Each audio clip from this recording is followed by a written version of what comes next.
Hello friends, welcome to Ramya channel. இன்றைக்கி நம்ம என்ன ரெசிபி பார்க்க போகிறோன்னா, பீர்க்கங்காயில் ஒரு கிரேவி எப்படி பண்ணுறது அப்படிங்கிறத இது பார்க்க போகிறோம். இது தோசை, சப்பாத்தி, சாப்பாடு கூட பிணைஞ்சு சாப்பிட்லாம், ரச சாப்பாடு கூட கடிச்சிட்டு பொரியலாக கூட சாப்பிட்லாம். நிறைய இதில் யூஸ் பண்ணலாம். இதை ஒரே டிஷ் தான், பட் நிறைய இதுக்கு யூஸ் பண்ணலாம். வாங்க இது எப்படி பண்ணணுன்னு பார்க்கலாம். ஃபஸ்ட்டு பீர்க்கங்காய் பறித்து வச்சுருக்கேன், நம்ம தோட்டத்தில் விளைஞ்சது தான். மேல் பகுதியும் கீழ் பகுதியும் கட் பண்ணிக்கலாம். கட் பண்ணிவிட்டு ஒரு பீலர் வச்சு அதோடய ஸ்கின் எல்லாமே பீல் பண்ணி தனியாக எடுத்துக்கலாம்.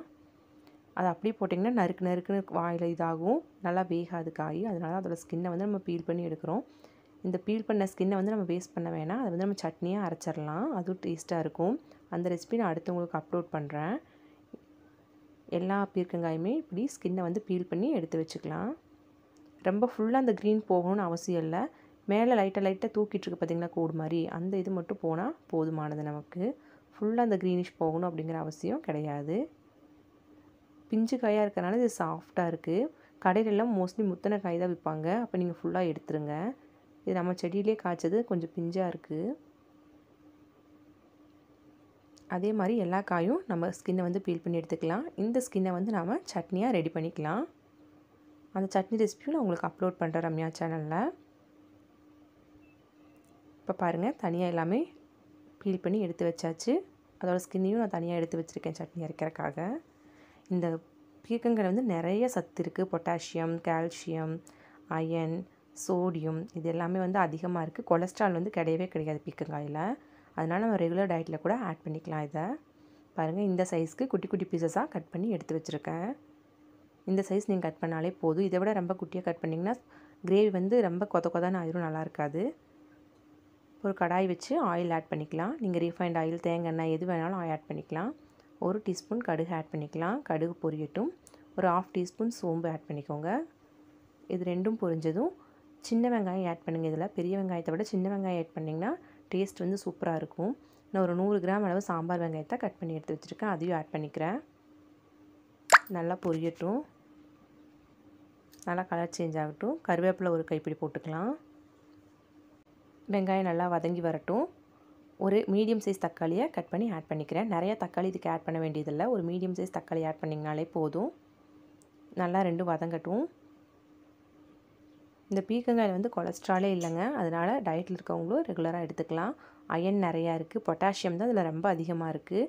சோடியம் இருக்குது. விட்டமின் B3 இருக்குது. விட்டமின் C இருக்குது. நிறைய ஹெல்த் பெனிஃபிட்ஸ் இருக்குது இதில். 1 டீஸ்பூன் அளவுக்கு உப்பு ஆட் பண்ணிக்கலாம். பத்தலைன்னா கடைசியாக ஆட் பண்ணிக்கலாம். இப்போதைக்கு 1 ஸ்பூன் மட்டும் ஆட் பண்ணிக்கோங்க. நல்லா ஃப்ரை பண்ணிக்கலாம். குழந்தைகளுக்கெல்லாம் சப்பாத்தியில் ரோல் பண்ணி கொடுத்தீங்கன்னா செமையாக சாப்பிட்ருவாங்க. பீர்க்கங்காய் இருக்குன்னே தெரியாது, அந்தளவுக்கு நல்லா மசிஞ்சிரும், சாப்பிட்ருவாங்க. இப்போ வெட்டி வச்ச பீர்க்கங்காயை நம்ம கடாயில் ஆட் பண்ணிக்கலாம். ஆட் பண்ணிட்டு ஒரு 5 மினிட்ஸ் வரைக்கும் நல்லா வதக்கி விடலாம். நம்ம வேகறதுக்கு எந்த தண்ணியும் ஆட் பண்ண வேண்டாம். அதுலேயே தண்ணி இருக்குது, தண்ணி வரும் நம்ம ஃப்ரை பண்ண. அதனால் நீங்கள் தண்ணியெல்லாம் எதுவுமே ஆட் பண்ண வேணாம். வெங்காயம், தக்காளி இதெல்லாம் கலந்து வர மாதிரி கலந்து விட்டுக்கோங்க. ஒரு 5 மினிட்ஸ் வரைக்கும் இப்படி கலந்து விடுங்க. அதுக்கப்புறம் நம்ம சாம்பார் தூள் ஆட் பண்ணிக்கலாம். அவ்வளோதான் இந்த ரெசிபியே. சாம்பார் தூள் போட்டு ஆட் பண்ணி நல்லா ஃப்ரை பண்ணி எடுத்தாலே போதும், நமக்கு சூப்பரான கிரேவி ரெடி ஆகிடும். இப்போ பாருங்கள், போட்டதை விட அளவு பாருங்கள் கம்மியாகிடுச்சு. நம்ம வளைச்சிட்டு நிறைய போட்டோம். இப்போ பாருங்கள் பாதி அளவுக்கு வந்துருச்சு. வேக வேக இன்னும் அது சுண்டி வரும் நமக்கு. இது கூட காரத்துக்கு நான் சாம்பார் தூள் தான் இன்றைக்கி ஆட் பண்ணுறேன். நீங்கள் கறி மசாலா தூள், சிக்கன் மசாலா, மட்டன் மசாலா, எந்த மசாலா தூள் உங்களுக்கு ஃப்ளேவர் பிடிக்குமோ அதை நீங்கள் ஆட் பண்ணிக்கலாம். நான் 2 ஸ்பூன் அளவுக்கு சாம்பார் தூள் தான் ஆட் பண்ணுறேன். குழம்பு மிளகாத்தூள் இருந்தால் அது கூட நீங்கள் ஆட் பண்ணிக்கலாம், அதுவும் நல்ல டேஸ்ட் கிடைக்கும். மசாலா வாசம் பிடிக்கும் அப்படிங்கிறவங்க மட்டன் மசாலா ஆட் பண்ணிக்கோங்க, வாசம் செமையாக இருக்கும். நல்லா கலந்து விட்டுக்கோங்க. இந்த ஸ்டேஜில் செக் பண்ணிக்கோங்க, உப்பு கரெக்டாக இருக்கான்னு செக் பண்ணிவிட்டு பத்தலை அப்படின்னா இன்னொரு ஸ்பூன் கூட நீங்கள் ஆட் பண்ணிக்கலாம். தண்ணியெல்லாம் எதுவும் விட வேணாம். பாருங்கள், அதுலேருந்து தண்ணி எவ்வளோ வருது பாருங்கள். தண்ணியெல்லாம் எதுவுமே விட வேணாம். அப்படி கைவிடாமல் கலக்கி விட்டுட்டு இருந்தீங்கன்னா போதும். அடி பிடிக்காமல் பார்த்துக்கிட்டிங்கனாலே போதுமானது.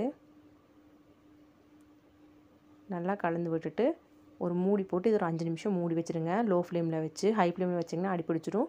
லோ ஃப்ளேமில் வச்சு மூடி எடுத்தாலே போதும். நல்லா காய் வெந்துடும்.